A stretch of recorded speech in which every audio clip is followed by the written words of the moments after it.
Hello kids, welcome to art smart birds. एक होते माकड, एक होती मांजर आणि एक होता उंदीर. त्या तिघांची फार गट्टी होती. एकदा त्यांनी खीर करायचे ठरवले. त्याप्रमाणे सगळे कामाला लागले. माकडाने पातेले आणले, उंदराने रवा आणि साखर आणली, मांजराने दूध आणले. सगळ्यांनी मिळून लाकडे गोळा केली, मांजराने चूल पेटवली आणि छानपैकी खीर तयार झाली. माकड आणि उंदीर दोघे नदीवर आंघोळ करायला गेले. जाताना ते म्हणाले, मनीमाऊ, तू खीरीची राखण कर. आम्ही नदीवर आंघोळ करून येतो, मग सर्वांनी मिळून खीर खाऊ. मनीमाऊ राखण करायला थांबली. खीरीचा छान वास सुटला होता. मनीमाऊला भूकही लागली होती. तिला वाटले, आपण थोडी खीर खाल्ली तर कोणाला काय कळणार आहे. म्हणून मनीमाऊने थोडी खीर खाल्ली.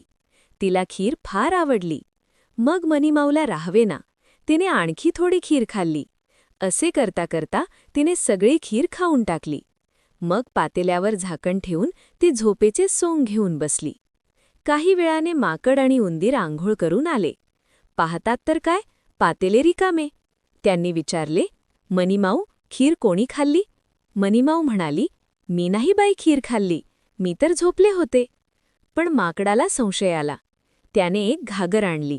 ते म्हणाले, ही घागर आपण नदीत उपटी ठेवू.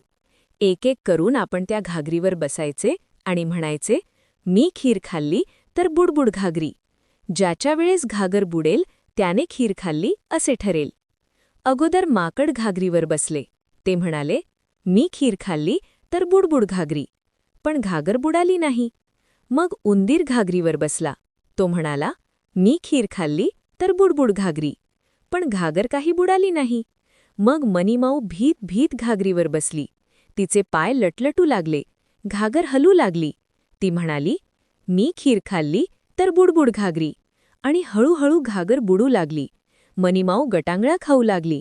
घाबरून ती ओरडू लागली, मला लाचवा, वाचवा, मी परत खोटं बोलणार नाही, मित्रांना फसवणार नाही. अशा प्रकारे मनीमाऊची खिरीची चोरी पकडली गेली.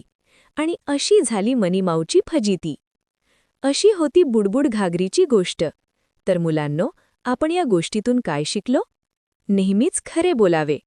अशा नवनवीन गोष्टी पाहण्याकरता चॅनलला सबस्क्राईब करा.